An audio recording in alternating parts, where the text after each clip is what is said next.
السلام عليكم ورحمة الله وبركاته. الحمد لله رب العالمين والصلاة والسلام على أشرف المرسلين وعلى آله وأصحابه وأزواجه وذرياته وأهل بيته أجمعين. சங்கைக்கும் மேன்மைக்கும் உரிய பெரியோர்களே, சகோதரர்களே, எல்லாம் வல்ல அல்லாஹு ஜல்ல ஜலாலுஹு நாம் செய்யக்கூடிய எல்லா நற்காரியங்களையும் முகஸ்துதியின்றி இஹ்லாஸான முறையில் இறைவனுக்காக மட்டுமே செய்யப்பட்ட நல்வணக்கங்களில் அல்லாஹ் நம் வணக்கங்களை அங்கீகரித்துக் கொள்வானாக. நாம் செய்யக்கூடிய வியாபாரங்களிலும் தொழில்துறைகளிலும் நஷ்டம் இல்லாத ஹலாலான முறையில் நிரம்ப லாபத்தை பெற்று அந்த லாபகரமான வாழ்க்கை கொண்டு தம் தேவைகளையும் தேவை உடையவர்களின் தேவைகளையும் நிறைவேற்றக்கூடிய நல்ல பொருளாதாரத்தையும் உள்ள விசாலத்தையும் அல்லாஹ் நம் அனைவருக்கும் தந்தல்வானாக. என்றென்றும் நம் கரங்களை கொடுக்கும் கரமாக ஆக்கி அருள்வானாக. யாசிக்கும் கரத்தை விட்டு அல்லாஹ் நம்மை பாதுகாத்துக் கொள்வானாக. கஞ்சத்தனம் என்கிற தீய பண்பை விட்டு அல்லாஹ் நம்மை பாதுகாத்துக் கொள்வானாக. திடீர் மரணங்களை விட்டும் தீய மரணங்களை விட்டும் நம்மையும் நம் குடும்பத்தையும் நம் சமூகத்தையும் அல்லாஹ் முழுமையான முறையில் பாதுகாத்துக் கொள்வானாக. மருத்துவமனையின் செலவினங்களை விட்டும் வேதனைகளை விட்டும் அல்லாஹ் நம்மை காத்தருள்வானாக. நம்மில் யாரெல்லாம் நோயால் பாதிக்கப்பட்டு வீடே கதி என்றும் ஆஸ்பத்திரியை கதி என்றும் அல்லல் பட்டும் அவதியுற்றும் இருக்கிறார்களோ அத்தனை மக்களுக்கும் வெகு விரைவில் நோயை போக்கி உடல் ஆரோக்கியத்தை வழங்குவதோடு அவர்களை கொண்டு அவர் குடும்பத்திற்கும் சமூகத்திற்கும் நல்ல பலன் தரக்கூடிய மக்களாக ஆக்கி அருள்வானாக. நாம் இந்த உலகத்தில் வாழ்ந்து மறைகிற நேரத்தில் லா இலாஹ இல்லல்லாஹ் முஹம்மது ரசூலுல்லாஹ் என்ற கலிமாவை மொழிந்து ஜன்னத்துல் ஃபிர்தௌஸை கண்ணால் கண்டு மகிழ்ந்து சிரித்த வண்ணமாக மரணிக்கக்கூடிய நல்வாக்கியம் என்ற மக்களில் அல்லாஹ் நம்மை ஆக்கி அருள்வானாக. மரணித்தும் மரணிக்காத இறைநேசன் கூட்டத்தில் அல்லாஹ் நம்மை ஆக்கி அருள்வானாக. நாளை மறுமையிலே கண்மணி முஹம்மது ரசூலுல்லாஹி ஸல்லல்லாஹு அலைஹி வஸல்லம் அவர்களின் திருக்கரங்களால் ஹவுதுல் கௌசர் என்கிற தடாகத்தின் நீர் வருகி அன்னாரின் ஷஃபாத்தை பெற்று அன்னாரின் கரம் பிடித்து ஜன்னத்துல் ஃபிர்தௌஸ் என்ற உயர்ந்த சொர்க்கத்தில் அவர்களோடு அல்லாஹ் நம்மை சங்கமிக்க செய்வானாக. எல்லாவற்றுக்கும் மேலாக இறை அன்பை பெற்று இறைவனை பார்த்து பரவசம் அடையக்கூடிய அவருடைய லிக்காவையும் ரிலாவையும் பெற்ற மக்களில் அல்லாஹ் நம்மை ஆக்கிக் கொள்வானாக. அருமையான மூமின்களே, லுக்மான் அலைஹிஸ்ஸலாம் தங்கள் மகனுக்கு சொன்ன 8 வசியத்துகளில் 6 வசியத்தை நாம் பார்த்து விட்டோம். 8வது வசியத்தை நாம் பார்க்க இருக்கிறோம். அவர்கள் சொன்ன 8 வசியத்தில் முதலாவது தொழுகையில் கல்வை உள்ளத்தை பேணிக்கொள்வது, உணவில் தொண்டையை பேணிக்கொள்வது, அடுத்தவர்கள் வீட்டுக்கு சென்றால் தங்களுடைய பார்வையை பாதுகாத்துக் கொள்வது, பிறரிடத்தில் பேசுகிற பொழுது தங்கள் நாவுகளை பாதுகாத்துக் கொள்வது. 2 விஷயங்களை என்றைக்கும் மறக்கக்கூடாது. ஒன்று, இறைவனை எல்லா நேரங்களும் நினைத்து கொண்டிருக்க வேண்டும், மரணத்தையும் நினைத்து கொண்டிருக்க வேண்டும். இந்த 6 விஷயங்களை நாம் ஏற்கனவே பார்த்து விட்டோம். இன்றைக்கு பார்க்க இருப்பது 2 விஷயங்களை உடனுக்குடன் மறந்துவிட வேண்டும் என்று லுக்மானுல் ஹக்கீம் அவர்கள் சொல்லுகிறார்கள். ஒன்று, நாம் யாருக்காவது ஒரு உதவி செய்திருப்போம், அந்த உதவியை மனதுக்குள் வைத்திருக்க கூடாது. ஆனால் வாங்கினவரும் உதவி மனசில் வச்சிருக்கணும், செஞ்சவங்க அதை மறந்துடணும்.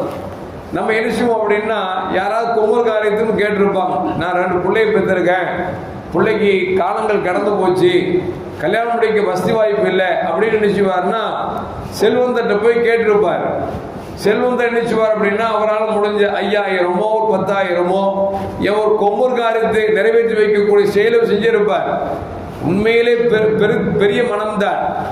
ஆனால் செய்து விட்ட பிறகு எப்போ பார்த்தா நமக்கு சலாம் அடிக்கணும் அப்படின்னு நினைச்சிட்டு கூட வருகிற போதும் போகிற போதும் நமக்கு சலாம் சொல்லணும், நம்மகிட்ட பணிவா இருக்கணும், நம்மளை அவர் எதிர்பார்த்துட்டு இருக்கணும் அப்படிங்கிற எண்ணத்தை பெற்றணும்.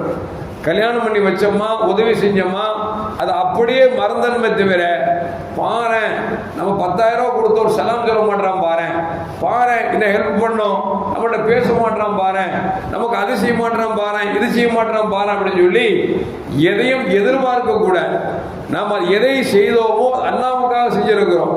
அல்லாஹ்வுக்காக செய்த செயலை செய்தவர் என்ன செய்யணும் அப்படின்னா மறந்துடணும், அதை ஞாபகத்துக்கு வைத்திருக்க கூடாது என்று சொல்லி லுக்மானுல் ஹக்கீம் அவர்கள் சொல்லுகிறார்கள். இன்னும் சொல்ல போனா நம்ம செஞ்சதுக்கு நாம் பெருதி உபகாரம் செய்யணும் பார்த்தீங்க, பெருதி உபகாரம் எதிர்பார்க்கிறோம் பார்த்தீங்களா, இது மார்க்கத்தின் நல்ல செயல் அல்ல என்பதை ஒரு இமாம் சொல்லுவாங்க. நம்ம ஒரு ஆளுக்கு நன்றி செலுத்தும், ஒரு ஆளுக்கு உதவி செஞ்சோம் அப்படின்னா நீ என்ன எதிர்பார்ப்ப அப்படின்னா அவர் சொன்னாரு, நான் எனக்கு நன்றி செய்த எதிர்பார்ப்பா அப்படின்னு. அவர் சொன்னார், இமாம் சொன்னாரா, இது நாய்க்குள்ள குணம் அல்லவா, வறுக்கிய தூக்கி போட்டா வாழை ஆட்டும், இது நாய்க்குள்ள குணம். எனவே நாம் கொடுத்ததற்கு நன்றி செய்ய வேண்டும் என்கிற அந்த மனப்போக்கும் இருக்கக்கூடாது. அதே நேரத்தில் கொடுத்ததற்காக மட்டும்தான் நன்றி செலுத்த வேண்டும் என்கிற எண்ணமும் இருக்கக்கூடாது என்று சொல்லி இமாம் அவர்கள் சொல்வார்களாம். எதற்கு சொல்வார்கள் சொன்னால், நம்ம யாருக்காவது நல்ல காரியம் செஞ்சிட்டோம் அப்படின்னா அந்த காரியத்தை அத்தோடு மறந்துவிடும் எனக்கு தவிர, நான் இன்ன செஞ்சேன் அவன் என்கிட்ட பேச மாட்டான், அவன் இன்ன செஞ்ச எனக்கு அவன் ஹெல்ப் பண்ண மாட்டேங்கிறான் அப்படிங்கிற எதிர்பார்ப்பு இருக்கவே கூடாது. நாம் எதிர்பார்ப்பு இல்லாமல் நாம் செய்தோம் என்று சொன்னால் அல்லாஹ் இதை விட சிறந்த விதத்தில் நமக்கு அவன் பிரதிபலன் செய்யக்கூடியவனாக இருக்கிறான். அல்லாஹ் சொல்லுவான், லஇன் ஷகர்தும் லஅஸீதன்னக்கும் அப்படிம்பா, நீங்க நன்றி செலுத்தினா இன்னும் அதிகம் தருமா அப்படிம்பா. அல்லாஹ் நமக்கு கொடுத்ததை அவனுக்கு நன்றி செலுத்துற விதத்தில் நம்ம கொடுத்தோம் என்று சொன்னால் அல்லாஹ் இதை விட பன்மடங்கு நமக்கு அதிகம் தருவான் என்பதை லுக்மானுல் ஹக்கீம் அவர்கள் நிகழ்ச்சியின் மூலமாக நமக்கு சொல்லி காட்டுகிறார்கள். இன்னொரு விஷயம் என்ன அப்படின்னா, பிறர் நமக்கு செய்த துரோகத்தை நினைச்சிட்டே இருக்கக்கூடாது, மனசுல வச்சுக்கிட்டு இவன் அப்படி செஞ்சிட்டானே இவன் இப்படி செஞ்சிட்டானே பழிக்கு பழி வாங்கணுமே அப்படிங்கிற அந்த குரோத எண்ணமும் இருக்கக்கூடாது. ஒருத்தர் நமக்கு தீயது செஞ்சிட்டானா அப்படியே மறந்துடணும். அப்படி மறந்து விட்டோம் என்று சொன்னால் நமக்கு மனசுல பாரமும் இருக்காது, அவரை பார்க்கிற பொழுது கோபமும் வராது. எனவே லுக்மானுல் ஹக்கீம் சொல்றாங்க, நீங்கள் யாராவது உங்களுக்கு உபத்திரம் செய்தார் என்று சொன்னால் அதையும் ஞாபகத்தில் வச்சிட்டு இருக்காதீங்க, உடனுக்குடன் மறந்து விடுங்கள் என்று லுக்மானுல் ஹக்கீம் சொல்றார். உக்பத்து பின் ஆமீர் ரலியல்லாஹு தஆலா அன்ஹு ரசூலுல்லாஹி ஸல்லல்லாஹு அலைஹி பார்க்க வர்றார். பார்க்க வந்த உடனே சொன்னாங்க, யார் சொல்ல எனக்கு ஏதாவது உபதேசம் செய்யுங்களேன் அப்படின்னாங்க. நபிகள் நாயகம் ஸல்லல்லாஹு சொன்னாங்க, உன்னை துண்டித்து வாழக்கூடிய உறவுகளை நீ ஒட்டி வாழ் என்று சொன்னார்கள். உனக்கு யார் துரோகம் செய்கிறார்களோ அவர்களுக்கு நல்லது செய்ய என்று சொன்னார்கள். மேலும் கேட்டாங்க, இன்னும் எனக்கு ஏதாவது சொல்லுங்களா அப்படின்னு சொன்னாங்களா, பிறரிடத்தில் பேசுகிற பொழுது நாவை பாதுகாத்துக்கொள், அதே நேரத்தில் உன் வீட்டிலே விசாலமாக நடந்து கொள், அன்பாக நடந்து கொள், செலவினங்களை கஞ்சத்தனம் செய்யாதே, அதே நேரத்தில் உன் பாவத்தை நினைத்து அதிகமாக அழு என்று பெருமானார் ஸல்லல்லாஹு அலைஹி வஸல்லம் உக்பத்து பின் ஆமீர் ரலியல்லாஹு அவர்களுக்கு உபதேசம் செய்தார் என்பதையும் ஹதீஸிலே பதிவு செய்யப்படுகிறது. இன்னும் சொல்ல போனால் கண்மணி முஹம்மது ரசூலுல்லாஹி ஸல்லல்லாஹு அலைஹி வஸல்லம் சொன்னதாக சின்ன அலியும் கர்ரமல்லாஹு சொல்வாங்க, அக்ரமுல் ஹுல்க் ஃபித் துன்யா வல் ஆகிரா, இந்த துன்யாவிலும் ஆகிரத்திலும் குணங்களில் அழகிய சிறந்த குணம் எது என்று சொன்னால் உங்களுக்கு துரோகம் இழைத்தவர்களை மன்னிப்பதும் உங்களை துண்டித்தவர்களை சேர்ந்து வாழ்வதும் தான் சிறந்த அஹ்லாக் என்று சொல்லி கண்மணி முஹம்மது ரசூலுல்லாஹி ஸல்லல்லாஹு அலைஹி வஸல்லம் சொல்கிறார் என்று சொன்னால், அருமையான மக்களே, இப்படி பார்க்கிற பொழுது லுக்மானுல் ஹக்கீம் அவர்கள் தன் மகனுக்கு செய்த 8 உபதேசங்களை நாம் பேணி வாழ்ந்தோம் என்று சொன்னால் இந்த உலகத்திலும் மறுமையிலும் நாம் தான் சிறந்தவர்கள் என்பதை நபிகள் நாயகம் ஸல்லல்லாஹு அலைஹி வஸல்லம் பல ஹதீஸ்கள் மூலமாக நமக்கு சொல்லித் தருகிறார்கள். எல்லாம் அல்லாஹ் ஜல்ல ஜலாலுஹு கேட்டதன்படியும் சொன்னதன்படியும் அமல் செய்யக்கூடிய நல்ல தௌஃபீக்கினை எனக்கும் உங்களுக்கும் அல்லாஹ் வழங்கி அருள்வானாக. அஸ்ஸலாமு அலைக்கும் வரஹ்மத்துல்லாஹி வபரகாத்துஹு.